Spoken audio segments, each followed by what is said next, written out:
My magic words are abracadavid. My signature magic word is squiggly spaghetti. My magic word is golly ollie. My magic words are nutty cadabra. 16, it's actually 2, you see, because this is magical maths. Thank you very much. When I was 5 years old, that's when I very first got my true interest in magic. I begged my mum to have a magician at my 5th birthday party, and she very kindly obliged. And a guy named Kalini the Wizard came along. When I saw him at my birthday party, I caught the magic bug, as we all describe it. At the age of 16, I was given a wonderful opportunity. One of the things I love alongside magic is carpentry and building and making things. And this was the make or break moment for me. I had an audition to go out to Spain, a place called Salou, to work at the House of Illusion, Casa de la Illusion. And there I would work with 7 other magicians, and I would do 2 shows a night, 6 nights a week, for 6 months at the age of 16, different country, everything. And I had this audition. And I knew if I didn't get this one single sole audition, I would do carpentry. I would go and be a woodworker for the rest of my life. But I was very fortunate that I got that job opportunity. And I went to Spain, where I performed in hundreds of theatre shows with lots of other magicians, and I learned tons. I learned absolutely loads. 1, 2, 3, 4, 5, 6, 7, 8, 9, 10, 11, 12, 13, 14, 15, 16. I got into magic like a lot of people with the Paul Daniels magic set many years ago when I was very young. When I was about 8 years old, I managed to get to see Paul Daniels live as when I was 10, and I was really fortunate. I met another magician when I was quite young, sort of 15, 16, and I started going up to a little magic shop, a little tiny upstairs, just above a jeweller's. When I was there, I started working and sort of doing shows here and there, and I did my first paid gig when I was 17. When I was sort of in my 20s, somebody asked me to do a kid show, and I was like, I don't think so. I did one, and I was hooked, and I've never looked back.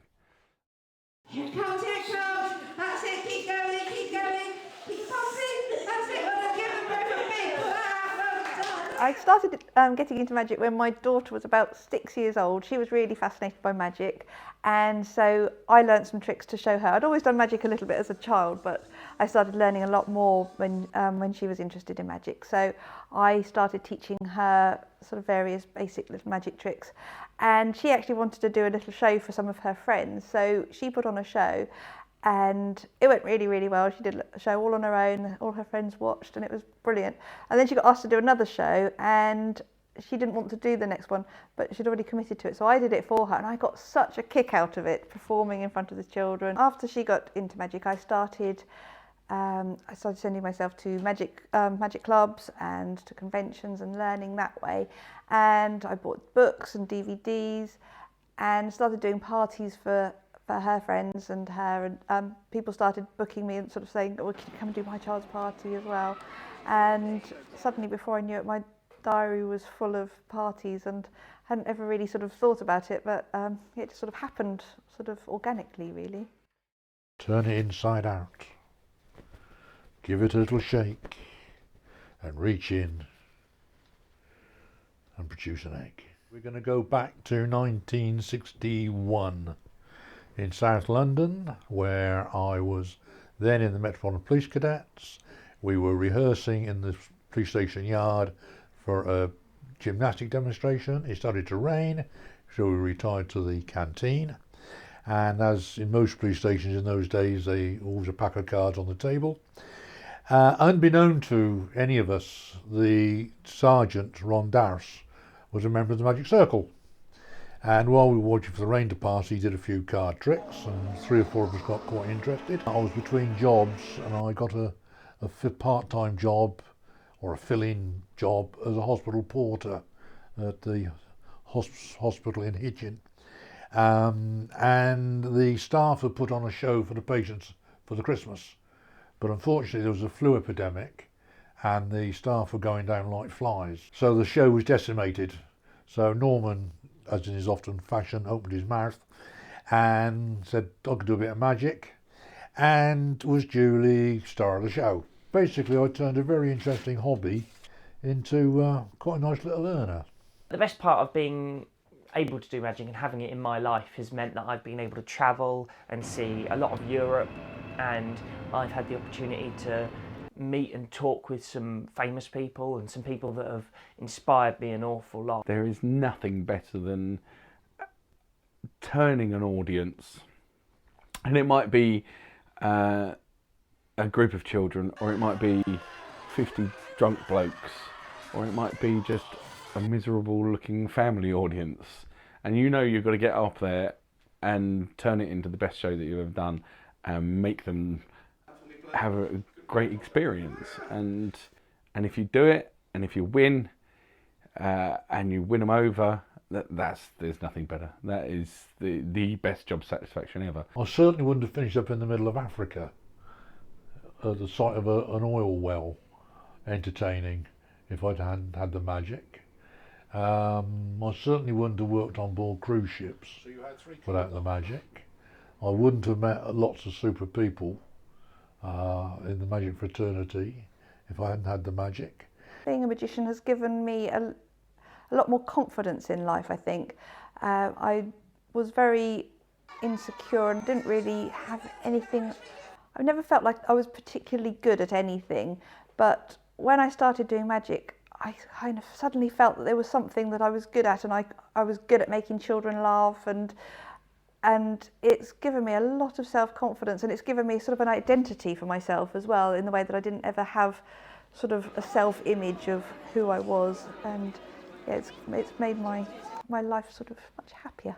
Magic has several benefits to it. It means I'm able to speak and communicate with people, but the other thing that most people don't see and realise is that it can be very solitary. It can be very, very lonely. 90% of the way we are able to do what we do means that we spent a lot of time alone practicing. We are under constant scrutiny. We're on stage and we're there to be criticised as far as the audience is concerned, and it means that people feel that they have the right to say what they want to us, and it's almost like we don't have emotions on occasions. And it means that I'm constantly on the road, so I can't be with my friends and my family as much as I would like to be able to. It means I'm always travelling and I'm away. Because I spend all weekend in front of rooms full of children, laughing, shouting, being noisy, sometimes being a bit naughty. When I go and pick my own children up at the end of the weekend, it's sometimes hard to be as patient and as fun with them as maybe I have been with the other kids all weekend. And sometimes I worry that that my children don't get to see the best of me that some of the other children do get to see, if you know what I mean. I had a small family and a baby. It was the perfect job. I was there all week. I was out weekends, and I got to see my baby a lot, my little Emily. Emily's now 14 and doesn't talk to me at all. My other two, my girl and my boy, are fine, but they hate magic with a vengeance. I'm now divorced as well, and with my new partner Steph, who we've been together for 4 years. But I don't see my children as much, you know, and that is hard, very hard. It's still very hard, and the fact that my Emily hates me with a vengeance is possibly the most difficult thing I've ever had to deal with, and probably ever will have to deal with.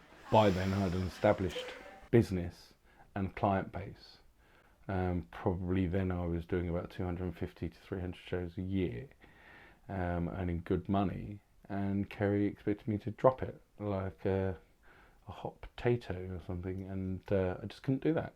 You know, I was earning good money and this was my passion. This is my life, and she expected me to just give everything up just because of the... Well, no, not just because of the children. If it was just because of the children, then I probably would have done it. But yeah, it still hurts now. Still hurts now. Being a magician, to me, is one of the most important things in the world. It means I get to enjoy what I do for a living. I've got so many good friends, like your dear selves, that I wouldn't have had if it hadn't been for magic.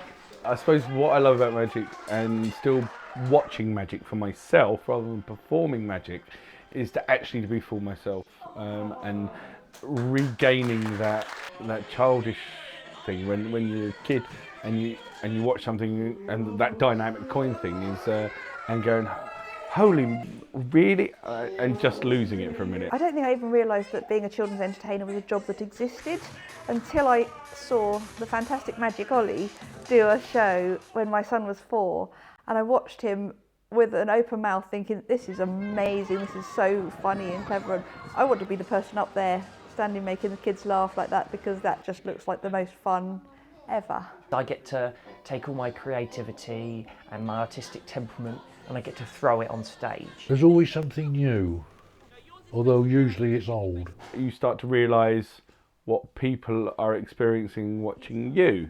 I get to make people happy and I get to make them laugh, and that is something that I wouldn't necessarily be able to do if I was doing anything else. I get the opportunity to entertain and make people and children smile, and that's something that means an awful lot to me. I don't think there was actually ever a moment when I said, that's it. But it just something that I just took to. And now I'm afraid magic just courses through my veins. Just watching people doing magic in real life, you realise there's no camera tricks, there's nothing else other than their bare hands and the props that they're using to create this magic. And for a fleeting moment you can believe that the magic is real.